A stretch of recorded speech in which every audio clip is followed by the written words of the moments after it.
Hello everyone, welcome to my YouTube channel Study Center.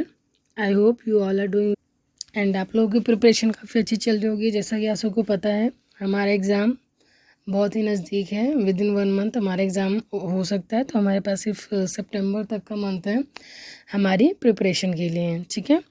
और ये paper जो है मेरा, जो मैं आप लोगों के साथ डिस्कस कर रही हूँ, ये 1 अक्टूबर 2021 का पेपर है, ठीक है। और शिफ्ट सेकेंड में क्वेश्चन पूछा गया था और मैंने आपको पहले ही बताया है कि PYQs कितने इंपॉर्टेंट होते हैं, आपको क्यों करने चाहिए, ठीक है। तो आपने आई होप अपने पास एक नोटबुक और एक पेन ज़रूर रखा होगा, सो दैट कि जो भी ऐसे पॉइंट्स हैं जो आपको नहीं पता है उनको आप नोट डाउन करेंगे, क्योंकि यही मोटिव होता है हमारे PYQ को सॉल्व करने का। क्योंकि NCERT अगर आपने रीड करी है सो उसमें आपके सारे कंटेंट कवर नहीं होते हैं, और ऑब्वियसली बात है कि आपको उसमें पता नहीं चलेगा कि क्या इंपॉर्टेंट है, किस टाइप के क्वेश्चंस पूछे जाते हैं। वो आपको एक आइडिया लगेगा अगर आप PYQ को अटैम्प्ट करते हैं तो, ठीक है। और ये एग्ज़ाम जो है DT+B में पूछा गया था, बट स्टिल इसकी जो रेलेवेंस है, अगर आप KVS के लिए प्रिपेयर कर रहे हैं, NVS के लिए प्रिपेयर कर रहे हैं, हमारा UPPSC होने वाला है। आई होप आप सबने फॉर्म भर दिए होंगे। RPSC एंड BPSC जितने भी एग्ज़ाम हैं जिसमें TGT सोशल साइंस के लिए आप प्रिपेयर कर रहे हैं, आप उसके लिए इस वीडियो को रिकमेंड कर सकते हैं, ठीक है। और अगर आप फर्स्ट टाइम विज़िट कर रहे हैं तो चैनल को सब्सक्राइब करें, वीडियो को लाइक करें, ठीक है। और बेल आइकन को ज़रूर क्लिक करेंगे, सो दैट कि अगर मैं वीडियो को पोस्ट करती हूँ तो आपके पास नोटिफिकेशन आ जाएगा। तो चलिए चलते हैं, स्टार्ट करते हैं अपनी सीरीज़ को। वीडियो को स्टार्ट करने से पहले मेरे पास एक कमेंट आया था, जब लास्ट वीडियो मैंने अपलोड करी थी क्वेश्चन नंबर 60 से लेके 70 तक। तो उसमें एक बच्चे ने लिखा हुआ है कि इसका जो आंसर होना चाहिए वो क्या होना चाहिए, D होना चाहिए, यानी 1 2 3 तीनों होने चाहिए। तो जैसा कि आप सबको पता है, पहले आपको क्वेश्चन रीड करना है। अगर आप कुछ भी कमेंट कर रहे हैं तो सबसे पहले आपको क्या है, क्वेश्चन क्लियर हो। क्वेश्चन किसके रिगार्डिंग पूछ रहा है, जो Britishers government of India act लेकर आए थे 1935 वाला, उसके रिगार्डिंग पूछ रहे हैं। तो अगर आपको गवर्नमेंट ऑफ इंडिया एक्ट 1935 नहीं पता है तो एक बार उसे जाके रीड करो, फिर उसके बाद आप आंसर करो। ऐसे ही आपको हवा में तीर नहीं चलाना होता है। तो 1935 में कंकरेंट लिस्ट थी और प्रोविजनल लिस्ट थी, उसमें यूनियन लिस्ट का कोई भी रोल नहीं था, या फिर उसमें यूनियन लिस्ट नहीं इम्प्लीमेंट हुआ था, नहीं ऐड हुआ था।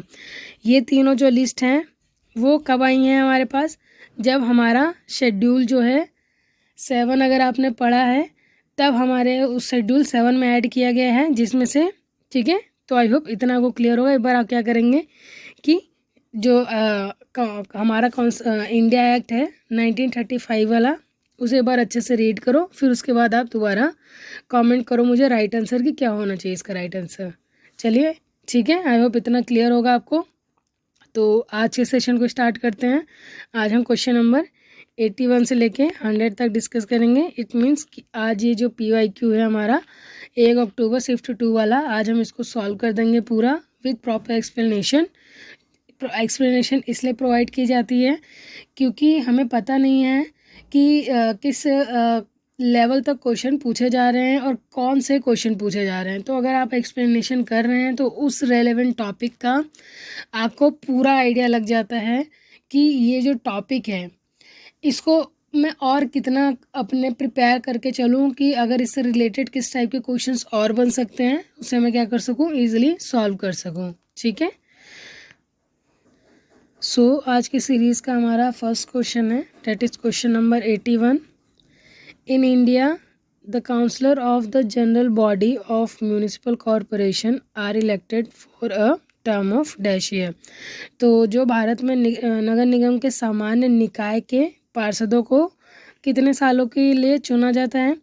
तो अगर आप इंडिया में रहते हैं तो मतलब कि आपको जो अपॉइंटमेंट्स हैं और जो टर्म है, ये चीज़ें तो आपको पता ही होनी चाहिए। अगर आप किसी, ऑब्वियसली बात है, आप SST के लिए प्रिपेयर कर रहे हैं तो ये जो बेसिक टर्म्स हैं वो आपको क्लियर होनी चाहिए। और ये तो फिर भी मतलब कि बहुत ही ईजी क्वेश्चन है, क्योंकि इंडिया में मोस्टली जो लोग अपॉइंट होते हैं उनका जो टर्म होता है, फिर टेन्योर जो होता है वो कितने साल का होता है, 5 ईयर्स का होता है। इतना आई होप आपको क्लियर होगा। तो इसका राइट आंसर क्या हो जाएगा हमारा, ऑप्शन नंबर D, 5 ईयर्स, ठीक है। तो मोस्टली मेंबर जो होते हैं हमारे तो 5 ईयर्स के लिए अपॉइंट होते हैं। तो अगर आप इसमें अगर आप तुक्का लगाने की भी कोशिश करेंगे तो 99% चांसेस है कि आगे क्वेश्चन क्या हो जाएंगे, सही हो जाएंगे। या तो फिर आप दूसरी अप्रोच कर सकते हैं, आप एक बार टेन्योर देखिए सबका और फिर उसके बाद आप पता लगाइए कि किसका मतलब 5 ईयर नहीं है, आप उनको याद कर लीजिए। जैसा कि मैं पहले ही बोलती हूँ कि जो चीज़ कम है उसे याद करने की कोशिश करो, ठीक है। आई होप इतना क्लियर होगा। नेक्स्ट क्वेश्चन पे चलते हैं। Question number 82, which of the following is not a type of municipal revenue. तो आपको पता है म्यूनिसिपल जो दिखता है हमारा कॉरपोरेशन, वो कौन से में दिखता है, हमारे अर्बन जो एरियाज़ होते हैं हमारे उनमें दिखता है। और इसे कहाँ कब जो हमारा शेड्यूल है, डेट इज़ शेड्यूल नंबर 12 में ऐड किया गया है। और जो हमारा कॉन्स्टिट्यूशन अमेंडमेंट हुआ था वो कौन सा वाला हुआ था, इसके लिए 74th कॉन्स्टिट्यूशन अमेंडमेंट हुआ था, कौन से साल में हुआ था, 1992 में हुआ था, ठीक है। आई होप इतना को क्लियर होगा हमारे म्यूनिसिपल कॉरपोरेशन से रिलेटेड, ठीक है।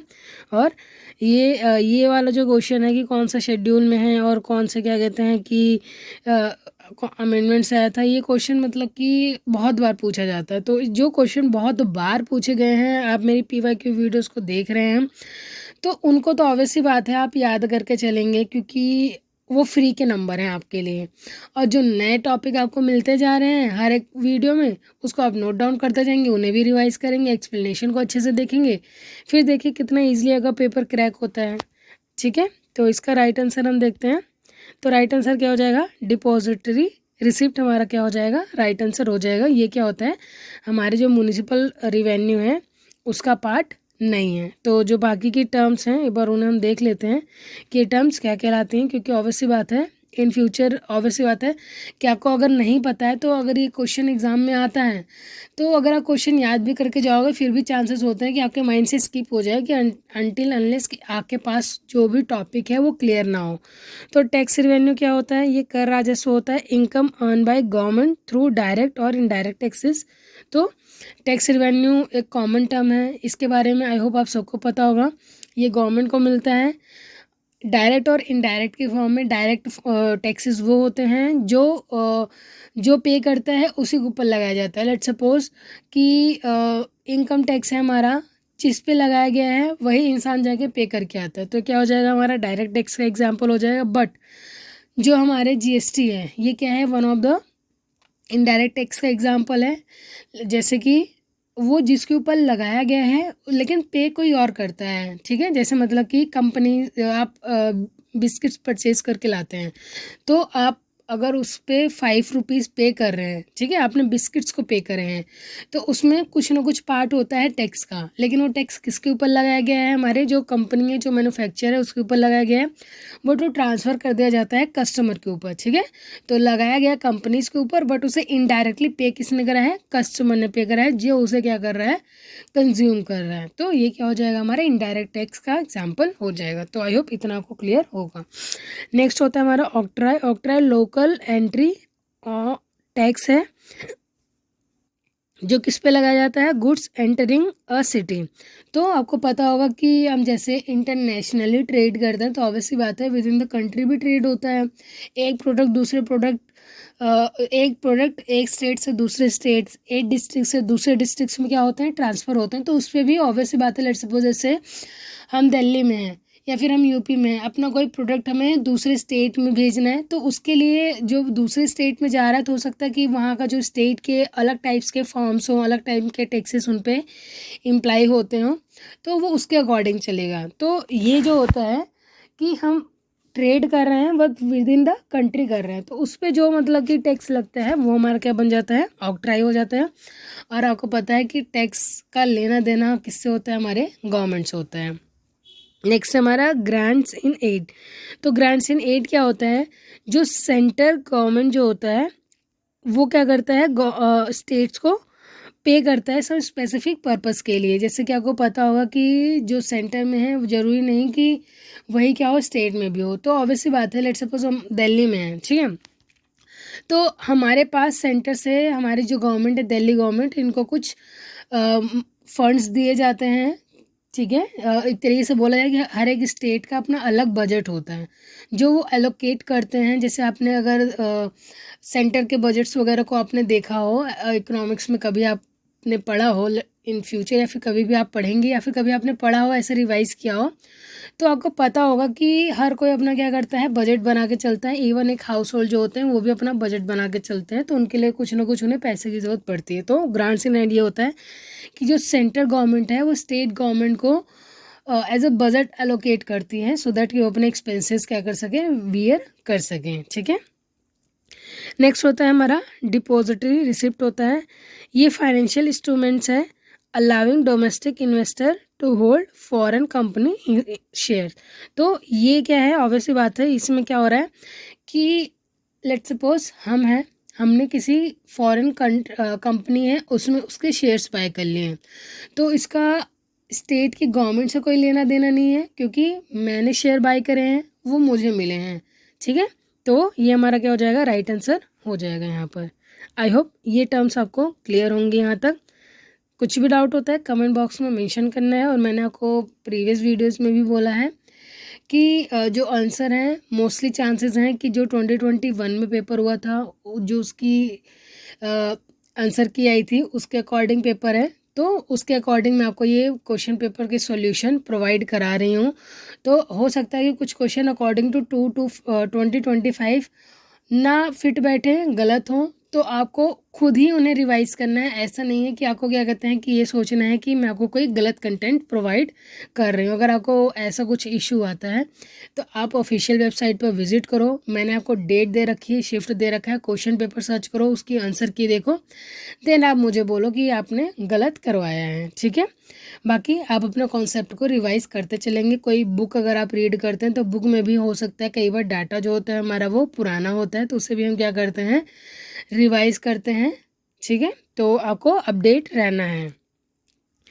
Which are the following type of urban local bodies are found in India. तो किस टाइप की अर्बन लोकल बॉडी पाई जाती है हमारी, शहरी स्थानीय निकाय, तो टाउन एरिया कमेटी है, कंटेनमेंट बोर्ड्स हैं, या फिर म्यूनिसिपैलिटीज़ हैं। तो ऑप्शन है हमारे पास first and second, second and third, first and third, या फिर तीनों। तो इसका राइट आंसर हम देखते हैं। तो इसका राइट आंसर क्या हो जाएगा, ऑप्शन नंबर डी, यानी कि तीनों टाइप्स की शहरी स्थानीय निकाय जो है हमारे कंट्री में पाए जाते हैं। ठीक है। टाउन एरिया कमेटी भी पाई जाती है, कंटेनमेंट बोर्ड्स भी सुने होंगे आपने, म्यूनिसिपैलिटीज़ भी सुना होगा। ठीक है। आई होप इतना क्लियर होगा आपको। चलते हैं नेक्स्ट क्वेश्चन पर। Question number 84, the first national election in history of Nepal held in. तो पहला जो इलेक्शन हुआ था नेपाल में वो कौन से ईयर हुआ था, 1966, 1940, 59 और 50। सो मैंने आपको पहले ही बोला है कि अगर आप DT प्लस भी TGT सोशल साइंस के लिए प्रिपेयर कर रहे हैं तो आपकी हिस्ट्री में एक तो आपकी इंडियन हिस्ट्री जो है हमारी वो तो ऑब्वियसली बातें होनी चाहिए, और वर्ल्ड हिस्ट्री बहुत ही इंपॉर्टेंट क्वेश्चन इनमें से आते हैं। फिर हमारी होगी जियोग्राफी, जियोग्राफी भी 2 पार्ट्स में डिवाइड, इंडियन जियोग्राफी और उसके बाद हमारी वर्ल्ड जियोग्राफी। तो इनका जो वेटेज होता है वो बहुत ही ज़्यादा होता है, तो इसके ये तो आपके लिए मस्ट है। और आई होप सिलेबस आप लोगों के पास होगा। मैंने आपको एक तरीका भी बताया था कि आपको NCERT कैसे रीड करना है। NCERT की बुक्स लो, सिलेबस खोलो, नेक्स्ट पेज में जो जो टॉपिक्स आपके मैच हो रहे हैं, कोई भी क्लास की NCERT हो, तो सबसे पहले तो आपको 6th से लेकर 12th तक की NCERT आपके पास होनी ही चाहिए। ठीक है। अगर आपको कोई भी मिस गाइड करता है कि आप सिर्फ 10th तक पढ़ो, 8th तक पढ़ो, मैंने ये पढ़ा वो पढ़ा मेरा हो गया, उसकी बात को मत ध्यान दो। कंपटीशन इंक्रीज़ हो रहा है, लेवल हार्ड हो रहा है, कट ऑफ आई जा रही है, तो अगर आपको इसमें सर्वाइव करना है तो आपको एफर्ट्स एक्स्ट्रा डालने पड़ेंगे। अगर किसी ने 18 में या फिर 21 में अगर आपको बोलता है कि मैंने तो इतना ही पढ़ा था, ये करा था, वो करा था, तो ऑब्वियसली बात है कि आप 2018 में नहीं हैं, 2021 में नहीं हैं, आप हैं 2025 में हैं। तो आप अपने हिसाब से देख लो कि आपको कैसे प्रिपरेशन करनी है, क्योंकि आपको लेवल देखिए 2021 का जो लेवल है, तो ऑब्वियसली बात है लेवल में थोड़ा बहुत तो इंक्रीमेंट होगा ही होगा। तो आपको वैसे अपनी प्रिपरेशन रखनी है, क्योंकि आपको पता सीट्स कम है, नंबर ऑफ कैंडिडेट ज़्यादा हैं। अगर आपको चाहिए तो उन कैंडिडेट से आपको फाइट करना पड़ेगा। सो फिर उसके बाद आपको जो भी मतलब कि टॉपिक्स हैं आपके सबसे पहले आप हिस्ट्री का, सबसे पहले आप क्या करना है, हिस्ट्री उठाइए। तो हिस्ट्री में आपको क्या करना है, जो भी टॉपिक्स हैं उसको अपने बुक पे टिक टिक टिक लगाओ और उसको क्या करो, एक बार थोरली रीड करो, ना नोट्स बनाना है, कुछ भी नहीं करना है, एक बार आपको थोरली रीड करते जाना है। फिर उसके बाद आपको दोबारा भी रीड करना है, सो दैट कि आपको उसमें कुछ ना कुछ आपका माइंड खुद ही वर्क करने लग जाएगा कि कौन सी चीज़ें हमारे लिए इंपॉर्टेंट हैं। फिर उसे आपको अंडरलाइन करना है या जो भी आपको हाईलाइट करना है वो करिए। फिर आपको क्या करना है, PYQ देखना है। PYQ से आपका क्या हो जाएगा, कॉन्सेप्ट क्लियर हो जाएगा कि क्या है जो बहुत ही ज़्यादा इंपॉर्टेंट है, क्या मुझे एनसीईआरटी में मिला या नहीं मिला। तो आपको एनसीईआरटी हद मार के एक ही बार या फिर 2 बार रीड करनी है, सो दैट आपके जो बेसिक कॉन्सेप्ट्स हैं वो क्लियर हो जाए, आपको टॉपिक क्लियर हो जाए कि हाँ ऐसा टॉपिक भी है। नहीं तो आप सीधा डायरेक्ट अगर PYQ लगा रहे हैं, तो अगर आपका बैकग्राउंड SST में है, अगर आपने पिछले 4 साल में, 5 साल में, 6 साल में SST पढ़ी है, तब तो डायरेक्टली PYQ लगाइए, नो डाउट। लेकिन आपको पता है DT प्लस में बहुत सारे कॉमर्स वाले बच्चे भी हैं जिनका पिछले 5 साल से 6 साल से SST से कोई लेना देना नहीं है, तो आप एकदम फ्रस्ट्रेट हो जाएंगे कि मतलब कि मेरे बस का ये कुछ है नहीं। तो आपको क्या करना है, सबसे पहले आपको अपने कॉन्सेप्ट्स क्लियर करने हैं, फिर उसके बाद आपको आगे बढ़ना है। नहीं तो ऑब्वियसली बात है, आप स्टार्टिंग में इतनी हार्ड चीज़ उठाओगे तो आप थक जाएंगे, हार जाएंगे, फिर मन भी नहीं होगा करने का, जबकि कोई इतनी बड़ी चीज़ ये नहीं है। फिर उसके बाद आपको PYQs लगाने हैं। PYQs लगाने के बाद कुछ चीज़ें आपको पता है कि आप, ऑब्वियसली बात है, आपका बैकग्राउंड है या फिर आपने बेसिक क्लियर कर रहे हैं, तो हो सकता है स्टार्टिंग में आपके 100 में से 10 क्वेश्चन सही हो, 90 नहीं सही हो, लेकिन अगर आप प्रैक्टिस करते रहेंगे, कॉन्टिन्यूटी में रहेंगे, तो वही जो है वो आपका रेसिप्रोकल हो जाएगा कि आपके 90 क्वेश्चन सही होने लगेंगे, 10 क्वेश्चन में आपको डाउट होने लग जाएगा। और मैं जैसा कि मैंने आपको पहले भी बोला है कि आपकी कट ऑफ 200 में से 200 नहीं जाती है, ठीक है। तो आप पेपर 1 में भी तो कुछ प्रिपेयर कर रहे होगे, एटलीस्ट 40-50 मार्क्स तो आप उधर भी लेके आओगे। और अगर उधर आप 40-50 मार्क्स ला रहे हो, इधर आप 80-90 ला रहे हो, तो अब ऐसी बात है ना, होगा कट ऑफ तो क्लियर होगा ही होगा। लेकिन वही है कि आपको एफर्ट्स लगाने पड़ेंगे अगर आपको जॉब चाहिए तो। सो देखते हैं हमारा मैं आपको ये बता रही थी, तो पॉलिटी के लिए तो आपको इंडियन पॉलिटी पढ़नी है, लेकिन पॉलिटी के साथ साथ आपको जो नेपाल और बोलीविया वाला है केस स्टडी हमारे पास दिया गया है 10th क्लास की सिविक्स में, उसको आप ज़रूर पढ़ेंगे, ठीक है। और कुछ पढ़ें या ना पढ़ें, जो नेपाल और बोलीविया वाला है उसको आप ज़रूर पढ़ेंगे, क्योंकि उनसे क्वेश्चन 2 से 3 क्वेश्चन, कई बार 4 क्वेश्चन ज़रूर हिट होता है आपके एग्ज़ाम में। तो देखते हैं इसका राइट आंसर क्या हो जाएगा। तो फर्स्ट टाइम जो इलेक्शन हेल्ड हुए थे नेपाल में, वो कब हेल्ड हुए थे, 1959 में। और इसका जो स्ट्रगल था मैंने आपको बहुत ही ब्रीफली बताया था। आई होप आपने नोट्स बनाए होंगे, नोट्स को रिवाइज किया होगा, तो आपको कोई भी डाउट नहीं आएगा। नेक्स्ट क्वेश्चन है हमारा क्वेश्चन नंबर 85।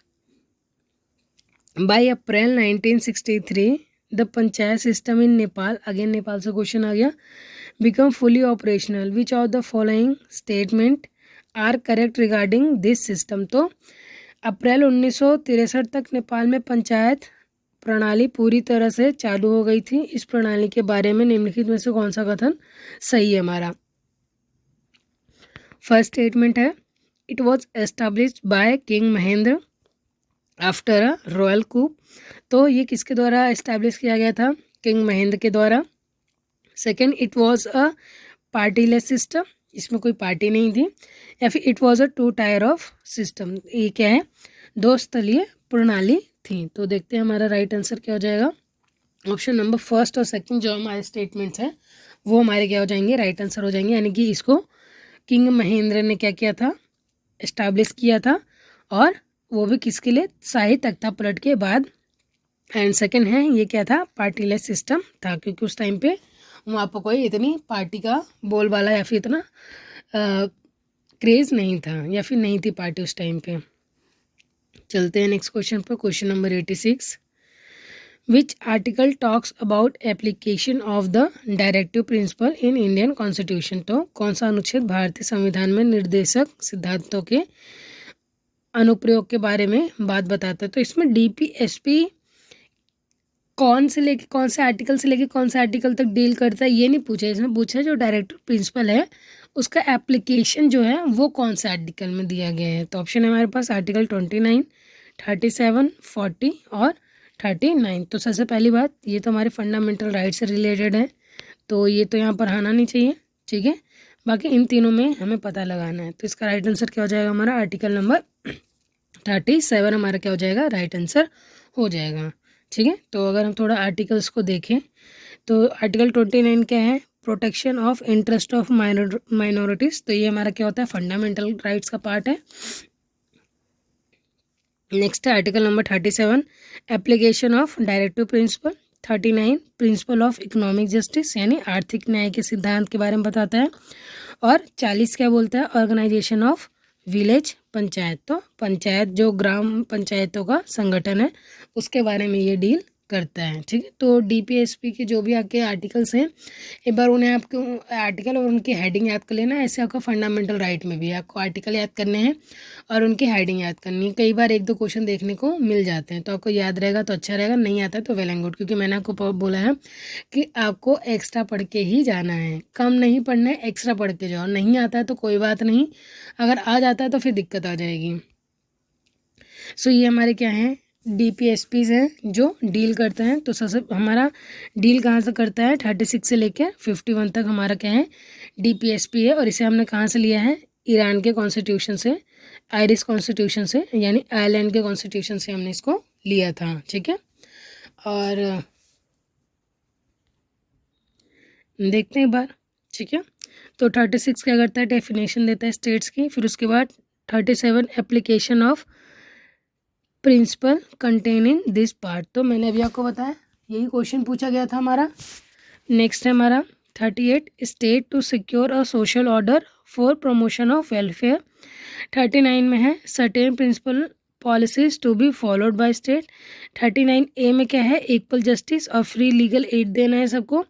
40 है ऑर्गेनाइजेशन ऑफ विलेज पंचायत। तो 40 पूछ लेता है आपसे। और 43 हमारे 43 एक बार पूछता है, क्वेश्चन बहुत बार आए हुए हैं। तो 40 इंपॉर्टेंट है, 43 इंपॉर्टेंट है, 45 होगा। यस 45।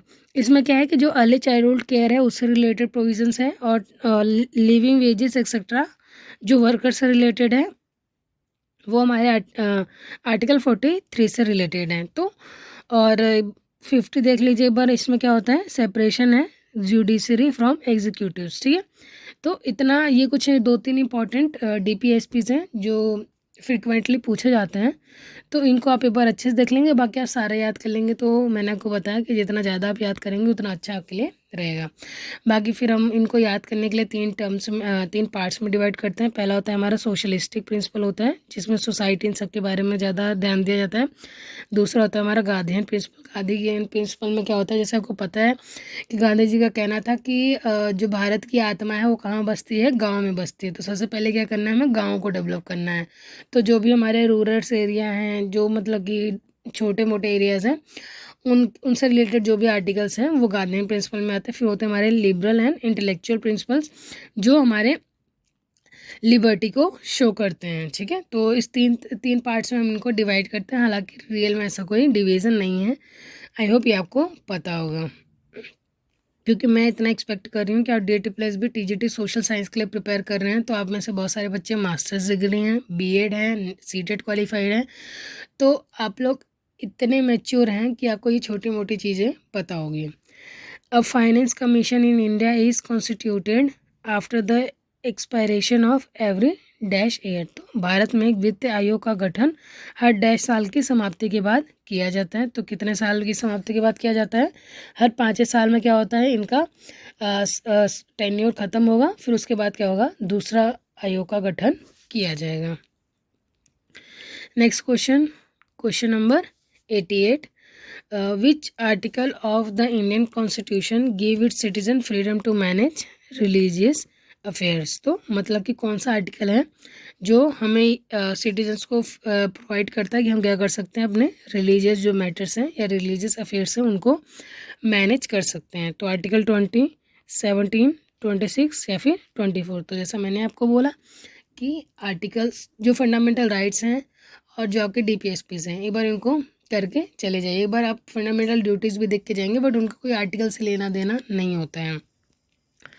सो देखते हैं हमारा राइट आंसर क्या हो जाएगा। आर्टिकल नंबर 26 में प्रोविज़न दिया गया है कि हमारे जो रिलीजियस अफेयर्स हैं उन्हें हम क्या कर सकते हैं, मैनेज कर सकते हैं। ठीक है, कोई उसे आके प्रॉब्लम नहीं क्रिएट कर सकता है। तो फंडामेंटल राइट्स अगर हम देखें एक बार अपने, तो सबसे पहला हमारा क्या है, राइट टू इक्वालिटी, जो डील करता है 14 से लेकर 18 के बीच में।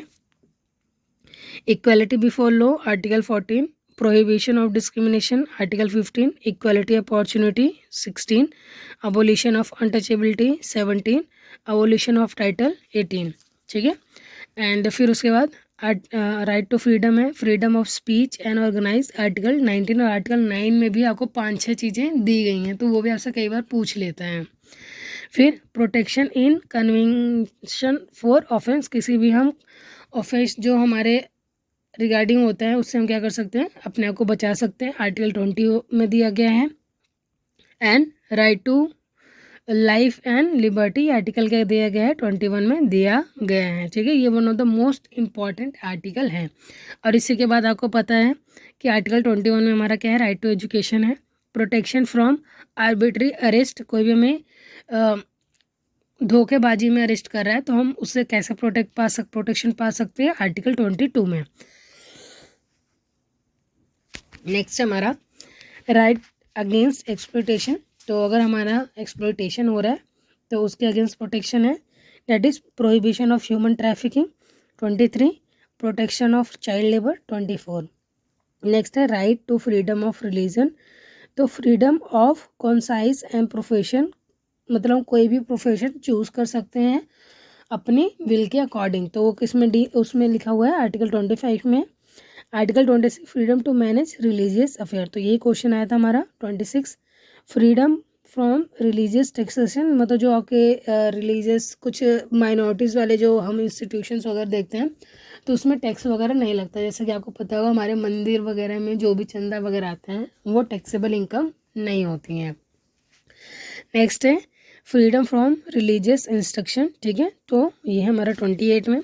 फिर cultural and educational right, protection of cultural right 29, right of minorities to establish institution, तो ये किससे है कि हम अपने कल्चर को और अपनी जो हमारी एजुकेशन है उसको हम क्या कर सकते हैं, प्रोटेक्ट कर सकते हैं, तो ये किस में डील करता है, 29 और 30 तक। और आपको पता है राइट टू कॉन्स्टिट्यूशनल रेमेडीज हमारे आर्टिकल 32 में दिए गए हैं, लेकिन हमारा जो फंडामेंटल राइट्स है वो डील करता है आर्टिकल 12 से लेके 35 तक डील करता है, ठीक है। तो 33, 34, 35 में कुछ अलग प्रोविजंस दिए गए हैं हमारे, ठीक है, लेकिन फंडामेंटल कहाँ तक है, हमारे आर्टिकल 32 तक ही होते हैं। आई होप इतना आपको क्लियर होगा, नहीं है तो एक बार दोबारा अच्छे से आप उसे देख सकते हैं पॉज करके। Which constitutional amendment act deleted right to property from the fundamental rights, तो आपको पता है राइट टू प्रॉपर्टी क्या था, हमारा पहले एक फंडामेंटल राइट्स था, जैसे अभी मैंने आपको फंडामेंटल राइट्स पढ़ाए हैं। तो फंडामेंटल राइट्स में आपने देखा होगा कि 12 से 35 तक वो क्या करता है, फंडामेंटल राइट्स डील करता है, लेकिन आपको आर्टिकल नंबर 31 जो था वो देखने को नहीं मिला, तो जो 31 था वही डील करता था हमारा राइट टू प्रॉपर्टी एक्ट के साथ, ठीक है। तो पहले ये था कि जो आपकी प्रॉपर्टी है वो क्या थी, आपको फंडामेंटल राइट्स थी, लेकिन फिर बहुत सारे प्रॉब्लम्स आने लग गए जब गवर्नमेंट को आपकी प्रॉपर्टी चाहिए कुछ काम के लिए, क्योंकि आपको पता है कि गवर्नमेंट जो काम करती है वो पूरे अपने सिटीजन्स के लिए या फिर जो उसके कंट्री के पीपल हैं उनके लिए करती है, ठीक है। लेट सपोज उससे कोई हाईवे बनाना है, लेकिन हाईवे के बीच में आपका घर आ गया और आप से गवर्नमेंट कह रही है कि आप उसको अपना घर दे दें, लेकिन आपने कहा कि नहीं मेरा फंडामेंटल राइट्स है, मैं नहीं दूंगा, मेरे पड़ोस से आप हाईवे लेकर जाओ या फिर मेरे घर को छोड़ के एक गड्ढा कर दो, फिर उसके बाद हाईवे लेके जाओ, मैं रोज़ क्या कहते हैं सुबह गाड़ियों को जाते हुए देखूंगा, या फिर कोई स्टेडियम बन रहा है, कोई म्यूज़ियम बन रहा है और आप अपना प्रॉपर्टी दे नहीं रहे हैं, ठीक है। तो इसलिए क्या हो रहा था, गवर्नमेंट के जो वर्क्स थे या गवर्नमेंट के जो भी काम थे उसमें क्या हो रही थी, प्रॉब्लम आ रही थी, तो उसको क्या किया गया है, इसलिए जो राइट टू प्रॉपर्टी एक्ट था उसमें मतलब कि फंडामेंटल राइट्स इसको हटा दिया गया, बट फिर भी ये क्या है, आपका लीगल राइट है। तो कौन सा कॉन्स्टिट्यूशन अमेंडमेंट एक्ट हुआ था, 52 वाला, 44 वाला, 86 वाला या फिर 46 वाला, ठीक है। तो ऑब्वियसली बात है 86 और 46 जो कॉन्स्टिट्यूशन अमेंडमेंट है ये आपको पता ही होगा, आपको पता है कि जो चीज़ आपको पता है उसे डिलीट करते चलो, उसे एलिमिनेट करते चलो, ये भी क्या होती है, एक अच्छी स्ट्रैटेजी होती है एग्ज़ाम को अटेम्प्ट करने की, ठीक है।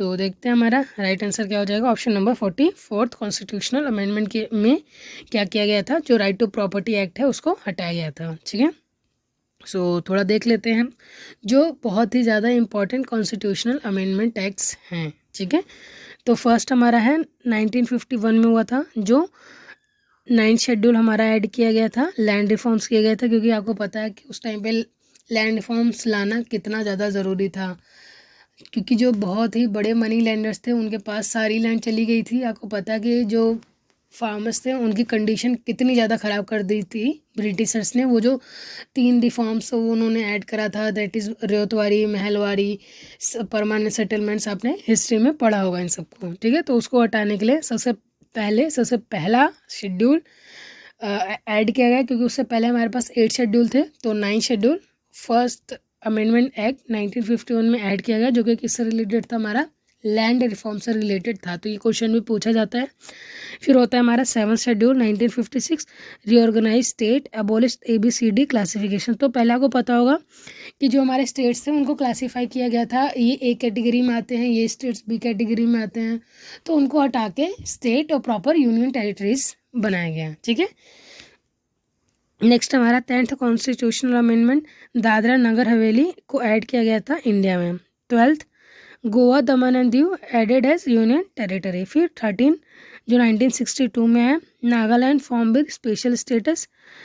24th parliament's power to amend fundamental right clarified. तो इसमें क्या दिया गया, पार्लियामेंट को राइट दिया गया कि वो क्या कर सकती है, जो भी फंडामेंटल राइट्स है उसमें थोड़े बहुत चेंजेस ला सकती है, उसे अमेंड कर सकती है। ठीक है, सो आई होप इतना आपको क्लियर होगा। नेक्स्ट है हमारा 36। तो ये हमने पढ़ा था कि 36 जो अमेंडमेंट हुआ था, इससे हम क्या करते हैं, सिक्किम को हमने ऐड किया था। तो इसके लिए 2 मतलब कि अमेंडमेंट किए जाते हैं। पहला क्या होता है कि एज ऐसे प्रोविंस ऐड किया गया था पहले, फिर उसके बाद जो सिक्किम की पॉपुलेशन थी उसने बोला कि उसे फुली इंडिया में ऐड होना, फिर उसके बाद हम क्या करते हैं 36 अमेंडमेंट एक्ट लेकर आते हैं 1975 में।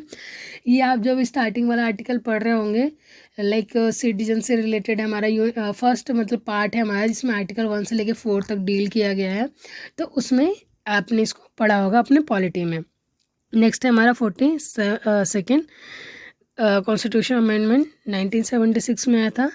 इससे तो बहुत ही ज़्यादा क्वेश्चन पूछे जाते हैं और हर एक फील्ड में, हर एक सेक्टर में पूछे जाते हैं। ठीक है, तो इसे हम मिनी कॉन्स्टिट्यूशन के नाम से भी जानते हैं। फंडामेंटल ड्यूटीज़ चेंज किया गया था प्रिम्बल को।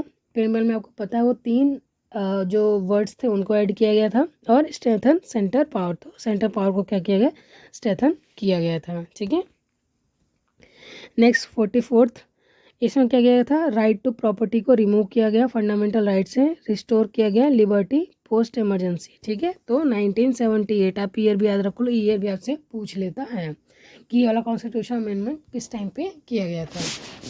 नेक्स्ट है 52nd amendment act introduce anti defection law. ये आपने पढ़ा होगा, ये आपका एक शेड्यूल भी है जो शेड्यूल 10 इससे डील करता है। नेक्स्ट है हमारा 61st जो 1989 में आया था। इसमें क्या किया गया था, वोटिंग राइट्स को जो एज थी 21 उसे रिड्यूस करके 18 कर दिया गया था।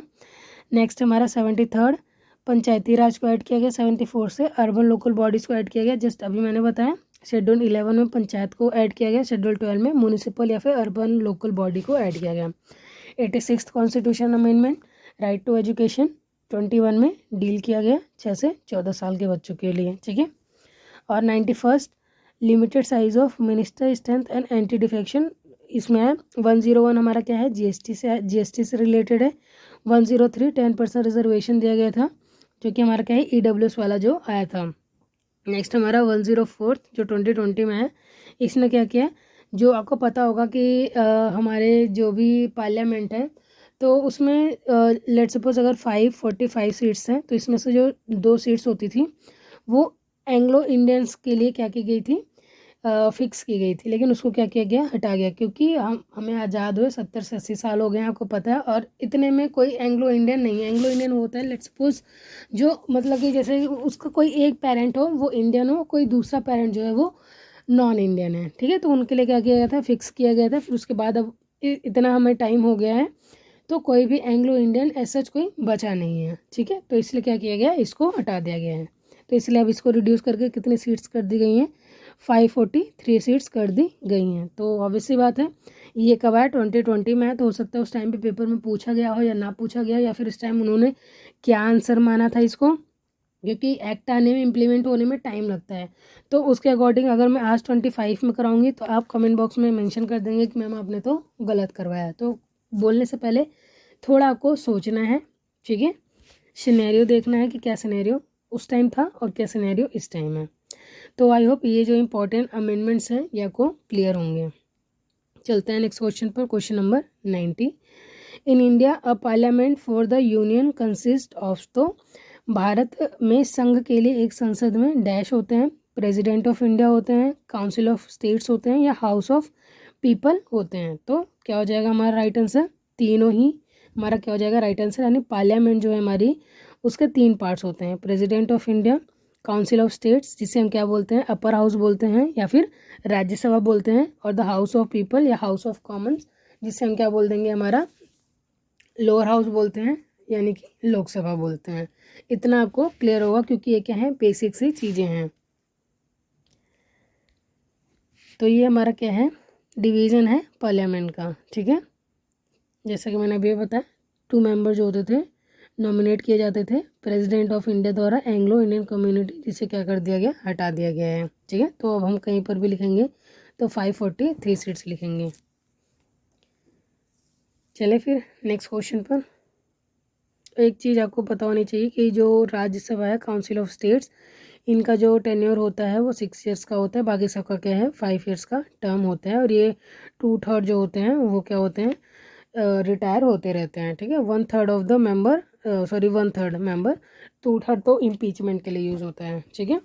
तो ये क्या होते हैं, हर 6 साल में क्या होते हैं, रिटायर होते रहते हैं, या इनका टर्म जो है वो एक्सपायर होते रहते हैं, ठीक है। Next question, question number 91। Who founded the Asiatic Society of Bengal and embarked on the task of writing Indian history। यानी बंगाल की एशियाटिक सोसाइटी जो थी उसकी स्थापना किसने की, और भारतीय इतिहास लिखने का कार्य भी शुरू किया था। किसने करा, जेम्स प्रिंसेप ने, विलियम जोन्स ने, चार्ल्स मैसॉन ने, या फिर जॉन मार्शल ने। तो इसका राइट आंसर क्या हो जाएगा हमारा, ऑप्शन नंबर बी, यानी विलियम जोन्स ने क्या किया, एशियाटिक सोसाइटी ऑफ बंगाल की स्थापना करी, और जो हिस्ट्री थी इंडिया की उसको लिखना स्टार्ट करा। Next question, question number 92। अब हमारे पेडागोजी से रिलेटेड क्वेश्चन स्टार्ट हो गए हैं। Which are the following combination of activity teaching learning strategies correct. यानी कि क्या है, शिक्षण का अधिगमन और रणनीति दी गई है कि आप क्या कर रहे हैं, कैसे पढ़ा रहे हैं और क्या स्ट्रैटेजी है। तो you may take children to panchayat office, dam factory, ETC। तो ये क्या हो जाएगा हमारा, फील्ड ट्रिप का एग्जांपल है, आप उनको कहीं पे लेके जा रहे हैं।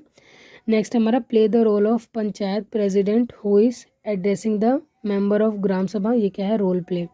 तो आप कहीं बच्चों को लेके जा रहे हैं तो फील्ड ट्रिप का एग्जांपल है, लेकिन अगर आप क्लास में ही उनसे कोई रोल प्ले, उनसे मतलब कोई रिप्रेजेंट कर रहे हैं, एक स्टोरी या कोई ड्रामा कर रहे हैं, तो क्या है वो रोल प्ले का एग्जांपल है। तो आपकी अंडरस्टैंडिंग क्या कहती है, क्या होना चाहिए इसका राइट आंसर। यानी कि जो भी आपके पेडागोजी के क्वेश्चंस हैं तो वो आपको देखना है कि कौन सा आपको सबसे ज़्यादा सूदिंग, कौन सा बहुत ही ज़्यादा इंटेलेक्चुअल टाइप का या फिर रैशनल लग रहा है, वो क्या हो जाएगा आपका राइट आंसर हो जाएगा। तो यहाँ पे क्या है, हमारे दोनों स्टेटमेंट्स क्या है हमारे सही हैं। अगर आप कहीं बच्चों को विजिट करा रहे हैं तो क्या हो जाता है, हमारा फील्ड ट्रिप हो जाता है। अगर आप कोई ड्रामा प्रिपेयर कर रहे हैं या कोई बता रहे हैं जिसमें बच्चे इन्वॉल्व हैं तो क्या हो जाता है हमारा रोल प्ले, क्योंकि ऑब्वियसली बात है बच्चा है जो पंचायत के प्रेसिडेंट का क्या करेगा, रोल प्ले करेगा।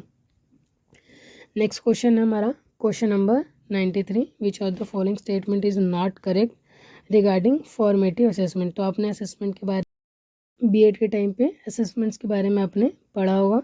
तो क्या है हमारा, it is conducted at regular interval on formal basis. तो यह औपचारिक आधार पर नियमित अंतराल पर आयोजित किया जाता है। It encourage intrinsic motivation and self esteem of student. यह छात्रों की आंतरिक प्रेरणा और आत्मा सम्मान को प्रोत्साहित करता है। It incorporate varied learning style to decide how and what to teach. इसमें ये तय करने के लिए मतलब इसमें ये इससे आपको ये पता चल जाता है कि आपको क्या बच्चों को पढ़ाना है और कैसे पढ़ाना है, ठीक है, इस असेसमेंट को करने के बाद। फिर it encourage student to understand the criteria that will be use to जज देयर वर्क्स। तो ये क्या करता है, बच्चों को भी एनकरेज करता है कि वो अपना क्राइटेरिया जज करें और कैसे उन्हें काम करना है, ठीक है, वो क्या करें, अपना डिसीजन ले सकें। तो इसमें सबसे ज़्यादा रैशनल आपको क्या लग रहा है, it is a conducted at regular interval on formal basis. तो क्या होता है ये, जैसे आपके फॉर्मेटिव और समेटिव असेसमेंट। समेटिव असेसमेंट जैसे कि आपके जो 6 मंथ के एग्जाम होते हैं, यानी कि एक बार किया गया है, ठीक है, और ये क्या होता है आपके मोस्टली रेगुलर बेसिस पर किया जाता है। जैसे आपके यूटीज हो गए हैं, आगे सरप्राइज टेस्ट हो गए, तो ये सब क्या होता है, हमारे फॉर्मेटिव असेसमेंट के एग्जाम्पल्स हैं। नेक्स्ट क्वेश्चन हमारा question number 94, to create a learning friendly human environment a teacher which are the following things you shouldn't have to keep in mind. तो इसमें शुडेंट बोला गया है, तो इसको सबसे पहले तो आपको अपने माइंड में इसको रखना है कि यहाँ पे नॉट पूछा गया है, ठीक है, ध्यान में नहीं रखना है। Be always proactive to students cause, यानी कि छात्र के कारण के लिए हमेशा कह रहे हैं आप सक्रिय रहें। Be patient and sympathetic while dealing with problems of children in the classroom. तो कक्षा में बच्चों की समस्याओं से निपटने के दौरान धैर्य और सहानुभूति रहें। Use pleasant word with फॉर्मनेस while handling indiscipline activity, यानी अनुशासन हित की गतिविधियों से निपटने के दौरान दृढ़ता के साथ सुखद और शब्दों का प्रयोग करें। लेट्स सपोज आपको उनके ऊपर चिल्लाना नहीं है या फिर कोई ऐसा वर्ड, हार्श वर्ड नहीं यूज़ करना है। Encourage cooperation but not collaborate among student, तो सहयोग को प्रोत्साहित करें लेकिन छात्रों के बीच सहयोग को नहीं, ठीक है। तो आपको क्या लगता है कि एज अ टीचर आपको इन चारों में से क्या चीज़ें ऐसी हैं जो नहीं करनी चाहिए? तो ऑप्शन नंबर डी क्या हो जाएगा, हमारा राइट आंसर हो जाएगा। Next question, question number 95, dash is a way where effects are joined to produce an attractive whole picture and dash is a way to compare left and right side of composition। यानी dash एक ऐसा तरीका है जहाँ प्रभाव एक आकर्षक पूरी तस्वीर बनाने के लिए जुड़ जाते हैं और डैश एक रचना के बाएं और दाएं पक्षों की तुलना करने के लिए एक तरीका है। तो क्या है, पर्सपेक्टिव एंड हारमोनी, यानी परिप्रेक्ष्य और सद्भाव। हारमोनी एंड बैलेंस, सद्भाव और संतुलन। रिदम एंड बैलेंस, ताल एंड संतुलन। हारमोनी एंड रिदम, यानी सद्भाव और ताल। तो इसका राइट आंसर क्या हो जाएगा हमारा, हारमोनी एंड बैलेंस। तो ठीक है, इसका राइट आंसर क्या हो जाएगा कि हमें हारमोनी और बैलेंस, इसका बैलेंस तो वही होता है कि हमें क्या करना है, दोनों चीज़ें बैलेंस करके चलनी है, ठीक है। आई होप ईजी था ये भी। नेक्स्ट क्वेश्चन है, through which of the following means and medium value education can be provided to the student. तो किस माध्यम और माध्यम के माध्यम से छात्र को मूल्य शिक्षा प्रदान की जा सकती है? डिक्लेमेशन contest, use of mass media, celebration of birthdays on international days. तो क्या कर सकते हैं हम कि उद्घोषणा प्रतियोगिता कर सकते हैं, मास मीडिया का उपयोग करके जन्मदिन और अंतर्राष्ट्रीय दिनों को क्या कर सकते हैं, सेलिब्रेट करके हम उन्हें मतलब जो उन्हें शिक्षा प्रदान की गई है उसके मूल्य मतलब उसके जो वैल्यूज़ हैं उनको इंक्रीमेंट कर सकते हैं the way we are teaching. तो इसका राइट आंसर क्या हो जाएगा, ऑप्शन नंबर डी, यानी कि फर्स्ट सेकंड थर्ड तीनों स्टेटमेंट्स क्या हमारे सही हैं। तो ऑब्वियसली बात है, इनसे क्या कर सकते हैं हम, वैल्यूज़ को ऐड कर सकते हैं। Which category is not posing a threat to children in the process of their education. तो कौन सी श्रेणी उनकी शिक्षा की प्रक्रिया में बच्चों के लिए खतरा पैदा नहीं कर रही है? तो सेंसरी इम्पेयरमेंट यानी संवेदी हानि, problem with language and communication, भाषा और संचार के साथ समस्या, चिल्ड्रन हैविंग नीदर कॉग्निटिव और नोर लर्निंग डिसेबिलिटी, जिन बच्चों को न तो संज्ञानात्मक और न ही सीखने की अक्षमता है, और फिजिकल डेविएशन यानी शारीरिक विचलन। तो इसका राइट आंसर क्या होगा, ऑप्शन नंबर सी, क्योंकि इन तीनों चार ऑप्शन में से यही एक है जो पॉजिटिव सेंस लेकर आ रहा है। तो आई होप आपको पता चल रहा होगा कि जो पेडागोजी के क्वेश्चन आप इजीली 10 में से 10 भी स्कोर कर सकते हैं। नेक्स्ट क्वेश्चन है question number 98, which of the following statement is correct first है हमारा gender differences are culturally influence and socially constructed. तो जो लिंग अंतर सांस्कृतिक रूप से प्रभावित और सामाजिक रूप से निर्मित होते हैं। जेंडर क्या है हमारा, segregated activities create belief that gender differences are essential nature of males and females. तो लिंग क्या है, अलग अलग गतिविधियाँ यह विश्वास पैदा करती हैं कि लिंग अंतर पुरुषों और महिलाओं को की आवश्यक प्रकृति है। तो इसका राइट आंसर क्या हो जाएगा हमारा ऑप्शन नंबर डी, हमारा सी, यानी कि दोनों स्टेटमेंट्स क्या हैं हमारे राइट आंसर हैं। ठीक है, नेक्स्ट क्वेश्चन पर चलते हैं। Question number 99, last second question. Phrases like change of heart each and every are found in. तो ये फ्रेजेस कहाँ पाए जाते हैं, ऑस्ट्रेलियन इंग्लिश में, ब्रिटिश इंग्लिश में, इंडिजीनियस इंग्लिश में या फिर इंडियन इंग्लिश में। तो इसका राइट आंसर क्या हो जाएगा हमारे इंडियन इंग्लिश में ऐसे वर्ड्स पाए जाते हैं। Last question, to foster creativity in the children which are the following instructional material are use. तो कौन सा मटेरियल हम यूज़ कर सकते हैं क्रिएटिविटी लाने के लिए, puzzle solving, riddle, poem writing. तो आपको क्या लगता है इसका राइट आंसर क्या होना चाहिए। तो हमारा ऑप्शन नंबर डी क्या हो जाएगा राइट आंसर, क्योंकि क्रिएटिविटी लाने के लिए बच्चों को पजल सॉल्व करवाओ, रिडल सॉल्व करवाते हैं, पोम राइटिंग, ये सारे क्या हैं क्रिएटिविटी को दर्शाते हैं। इसमें क्या हो रहा है, बच्चा खुद से ही प्रॉब्लम को सॉल्व कर रहा है या फिर खुद ही कुछ ना कुछ नई चीज़ इनोवेट कर रहे हैं। ठीक है, तो आई होप यहाँ तक का क्वेश्चन आपको क्लियर होगा और एक और क्वेश्चन पेपर को हमने डिस्कस कर लिया विथ प्रॉपर एक्सप्लेनेशन। जो भी टॉपिक्स हैं उनको अच्छे से हमने पढ़ा समझा और जो उनसे रिलेटेड क्वेश्चन आपके इन फ्यूचर बन सकते हैं उसको भी हमने क्या करा आप लोगों के साथ डिस्कस करा। ठीक है, तो नेक्स्ट वीडियो में मैं नेक्स्ट क्वेश्चन पेपर को स्टार्ट करूँगी। बाकी यहाँ तक अगर आपको कुछ भी डाउट होता है तो आप कमेंट बॉक्स में ज़रूर मेंशन करिए, बट क्वेश्चन को रॉन्ग करने से पहले एक बार उसको पहले अच्छे से देख लीजिए, उसके बाद आप बताइए।